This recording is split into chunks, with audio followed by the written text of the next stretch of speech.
लेकिन जब आंदोलन अपने चरम सीमा पर पहुंचा तो इसमें सारे राजनीतिक दल अपने अपने कुटिया सेकने चले आए। शांति बनाए रखिए। आंदोलन राजनीतिक रूप ले चुका है और राजनीतिक रूप जब ले लेता है तो निश्चित रूप से आंदोलन में हिंसा होती है। अरे उस समय कहाँ थे जब हम लोग ट्विटर अभियान चला रहे थे? उस समय कहाँ थे जब 4 साल तक वैकेंसी नहीं आ रही थी? उस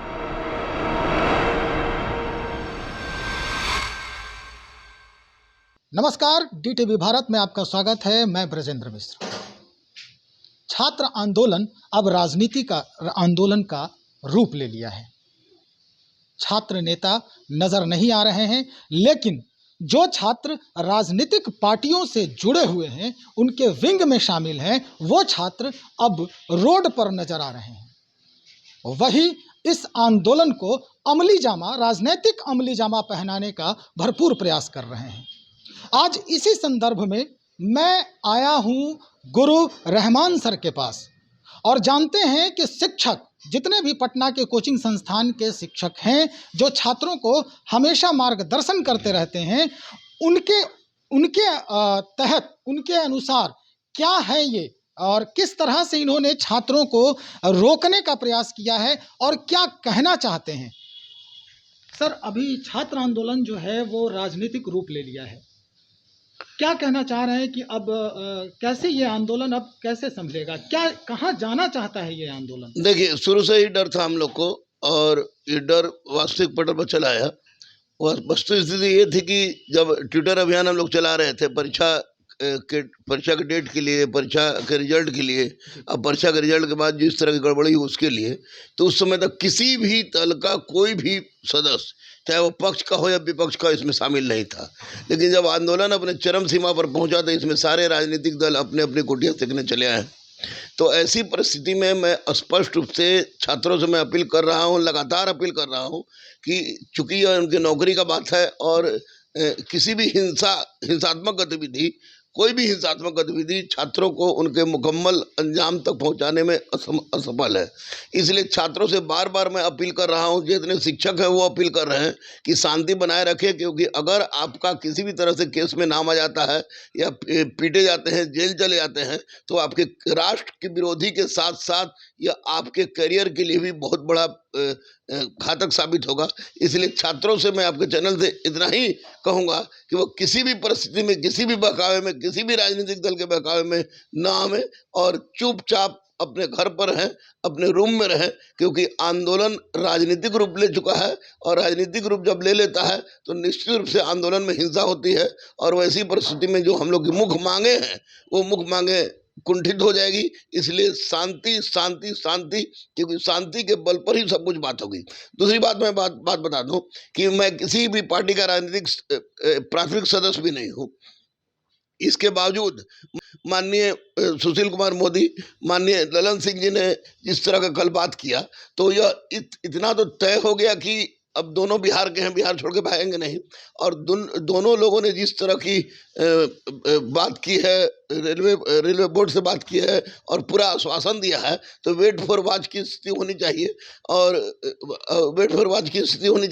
और स्वाभाविक है कि अगर ऐसी परिस्थिति में भी छात्र अगर उग्र आंदोलन करते हैं तो छात्र अपने करियर के साथ खिलवाड़ कर रहे हैं। मैं स्पष्ट रूप से गुरु रहमान तमाम छात्रों से अनुरोध करता हूं कि किसी भी तरह के हिंसा में भाग ना लें, किसी भी तरह के राजनीतिक दलों के बहकावे में भाग ना लें और हिंसात्मक गतिविधि को अपनाएं, क्योंकि वही उनको असली मुकाम तक पहुंचाएगा, ना कि किसी प्रकार का ये हिंसात्मक गतिविधि। कल सुशील मोदी जी जो उप मुख्यमंत्री भी रहे हैं, पूर्व उप मुख्यमंत्री हैं, और उन्होंने भी कहा है कि रेल मिनिस्टर से उनकी बात हुई है।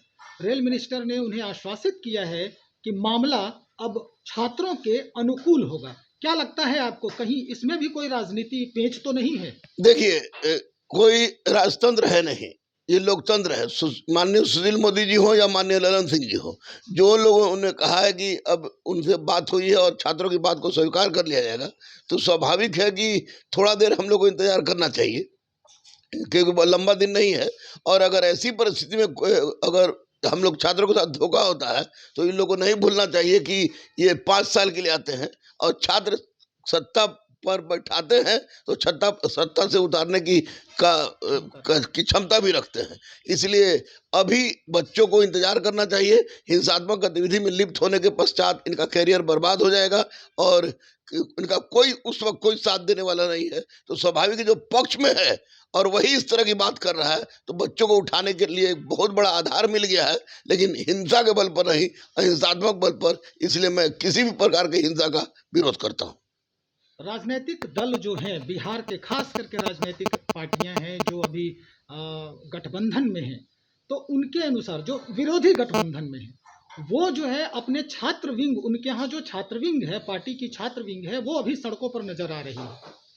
अरे उस समय कहाँ थे जब हम लोग ट्विटर अभियान चला रहे थे? उस समय कहाँ थे जब 4 साल तक वैकेंसी नहीं आ रही थी? उस जब ट्विटर अभियान के माध्यम से हम लोगों ने डेट निकलवाया, ट्विटर अभियान के माध्यम से हम लोगों ने परीक्षा करवाया, ट्विटर अभियान के माध्यम से ही हम लोग आंदोलन चला रहे थे। तो उस समय कोई भी राजनीतिक दल कहाँ था छात्रों को सुनवाई कर रहा था? और जब आंदोलन चरम सीमा पर पहुंच गया तो उस समय वो रोड पर आ गए। मैं इससे पूरी किसी तरह से सहमत नहीं हूं, क्योंकि अब राजनीतिक रोटी सेकने का काम हो रहा है। छात्रों के भविष्य के साथ खिलवाड़ न करें, प्लीज प्लीज प्लीज। कोई भी राजनीतिक दल छात्रों के भविष्य के साथ खिलवाड़ करने का प्रयास न करे, क्योंकि ये छात्र जो है, छात्र नौकरी के लिए आए हैं, रोटी के लिए आए हैं। ये रोड पर उतरेंगे, लाठी खाएंगे, केस खाएंगे, जो उनके लिए गलत होगा। बहुत धन्यवाद सर आपका। तो सुना आपने, गुरु रहमान भी किस तरह से चीख चीख कर छात्रों के हित की बात कर रहे हैं। साफ तौर पे ये कहना है गुरु रहमान का कि अब जो राजनीतिक पार्टी है वो मौके पर चौका लगा रही है। छात्र बचें, इससे बचने के बाद ही उनका भविष्य जो है उज्जवल हो सकता है।